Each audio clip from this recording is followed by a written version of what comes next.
Hello, my name is Reverend Dr. May Elise Cannon. Today is Sunday, October 27th. Today is day 387. This past week, I had an unexpected conversation with Brandon Nappy. He's the Executive Director of Leadership Programs and a lecturer in homiletics at Berkeley Divinity School at Yale. And he reached out to me because of my work related to the Middle East and all that's happening in Gaza, in Lebanon and Israel.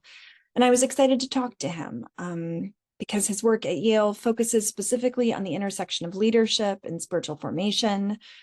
And the conversation we had, it focused about we were talking about the hard things that are happening in the world and the atrocities and issues of global justice, including warfare around the world in the Middle East, but also seeking to mitigate global conflict and what it means as Christians to seek to engage in that space, and how the work of addressing justice is hard work. We talked about how everything that's happening in the Middle East and Gaza and Lebanon and the horrors that we discuss on these daily updates every single day, day after day after day, 387 days, the horrors of the October 7th attacks and the horrors each and every day since then, the decade of oppression of Palestinians, human rights abuses over and over and over again, killing and death, injustices leading up, to October 7th, the struggles of Jewish people suffering and combating anti-Semitism, and that historic struggle for safety and for security.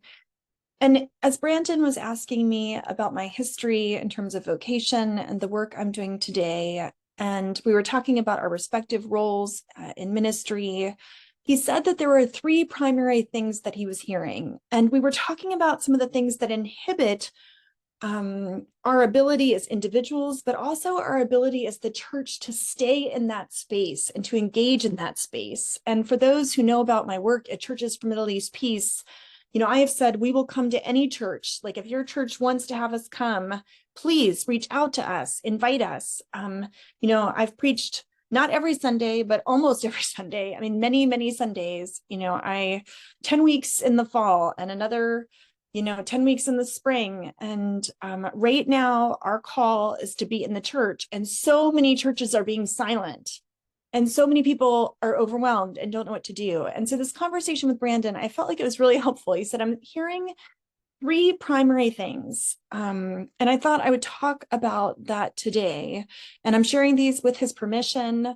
Three things as we began to ask what needs to happen in terms of spiritual formation and personal transformation as individuals, but also as the church, as we seek to engage in the world, whatever the issue. For me personally, for us at Churches for Middle East Peace, for those of you who watch these daily videos and updates about the news, particularly in terms of Gaza and Lebanon and the atrocities and that continue day after day right now in the Middle East. How do we as leaders, followers of God, for those of us who are Christians, followers of Jesus, how do we engage in the Middle East, Israel, Palestine, Gaza, Lebanon, amid ongoing and daily trauma, despair, when things are so complicated? And those were the three inhibitions, actually. Ongoing trauma, it's so overwhelming. Despair, number two, and three, when things are so complicated. Those were the three questions and things that Brandon observed in our conversation. And so I wanted to take a few minutes talking about each of those. Trauma. 387 days since October 7th. I've said before, a day that changed history. Things did not begin on that day. Decades of trauma since 1948, maybe centuries or generations of trauma. And in that conversation that Brandon and I had, we talked a bit about how there's a movement within the church, and particularly within younger generations, just in general, about what's it mean to seek a healthier life and, being more holistic. And that's actually great. There's a lot of good things about that. But in some ways, there also is, in the next generation, if I may, even in my own generation, a lack of stick-to-itness. This is particularly true in the Western culture. We want, everything instantly. And in Palestinian society, there's an Arabic word that's called samud. And samud means steadfastness or persistent steadfastness. And no matter how bad things get, Palestinians have this perspective of staying in it. Samud. You persevere. You always walk forward. You always continue. And for people who live in oppression, often it's because you have no choice. And if I may, for those of us who live in the West, particularly for those of us who are in the United States, particularly for those of us who are privileged with resources or, access, and for those of us of younger generations who are living off of the resources of parents or, resources invested in us, this idea of samud or steadfastness or perseverance, it is a foreign concept. There's not the stick-to-itness. We want instant gratification, instant results. We want them now, and we don't have to work for them. And so I wanted to spend just a moment in scripture. The psalmist cries out in Psalm 51:10, "Create in me a pure heart, O God, and renew a steadfast spirit within me." Romans 5 talks about the peace that we found in God, and we boast of the hope and the glory of God. Not only so, but we also have glory in our sufferings because we know that in suffering, it produces perseverance, samud, perseverance, character, and character hope. James 1:12 says that those who persevere will be blessed.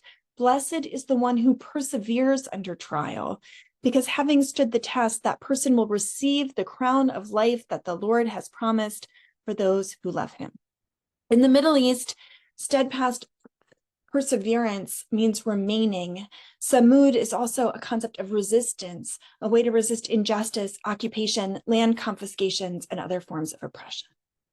The second point of resistance is despair. Despair impedes our ability to continue to engage in the most broken places of the world because we are overwhelmed by the news, by how much it goes on, by the abundance of death, by the devastation. I watched a video the other day and I thought that it was so powerful. It was a little silly. It was a mother and a small infant. The infant was in a high chair and the mother was dancing and making silly noises and joyful noises behind the child. And this child was only a few months old, and the child began to dance and just make like noises of glee. And the idea of the video was about how joy can be transferred and hope can be like literally shared between people, even when there's not a verbal expression, and how it can be felt in the room, heard in the sound of a voice, experienced and transmitted.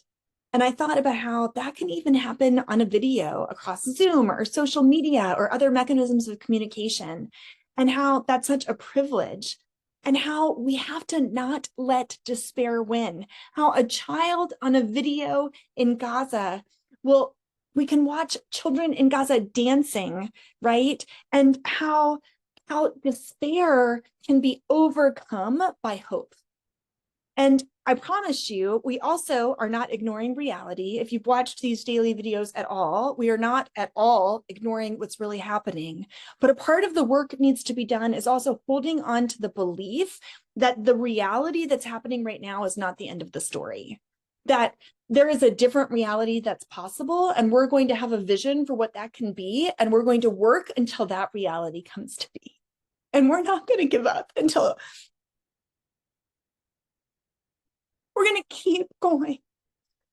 And we're going to keep going until that child in Gaza, that smile is not just a glimpse of a smile, but we're going to keep working until that child in Gaza can have a future and a hope for a future.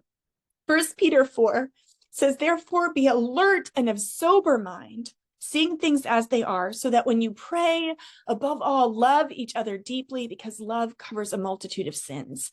That means be of sober mind, don't ignore reality, but love anyway and hold on to hope, and it helps make a way forward. Job 5 says, "The poor have hope, and injustice shuts its mouth." Hope makes injustice incomplete. Justice wins the day when you have hope. It's a way that light shines in the midst of darkness. John 1:5, light shines in the darkness, and the darkness does not overcome it. The third inhibition that gets in the way of our full engagement against injustice and oppression. And this is one of the most common excuses for disengagement in the Middle East, is that it's too complicated. Overcomplication is used as an excuse to disengage. But here is the reality. The Israeli-Palestinian conflict is one of the most well-studied conflicts of our day. It is not that there are no solutions. There are so many solutions. There's not just one solution, there are many, but there has not been a will by those in political power. But goodness, isn't it just easy to say it's too complicated and walk away? And I'm so tired of hearing that excuse. There are many multifaceted components. There are multiple perspectives, interests, vantage points, and there is no group that's invested that has a monolithic perspective. There are tons of actors who are powerful and invested.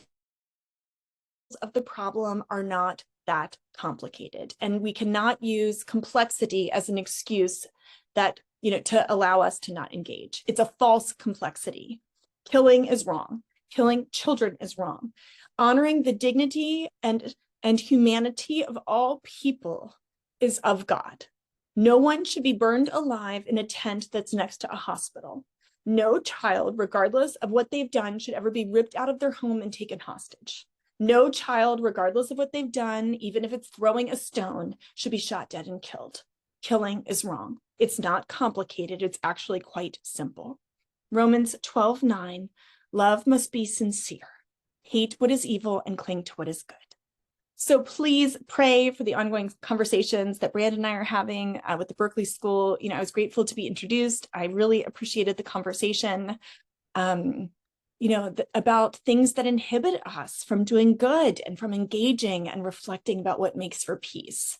The overwhelming trauma, the despair, feeling like things are just too complicated, but those are just excuses. Enough with the excuses. God has called us to engage.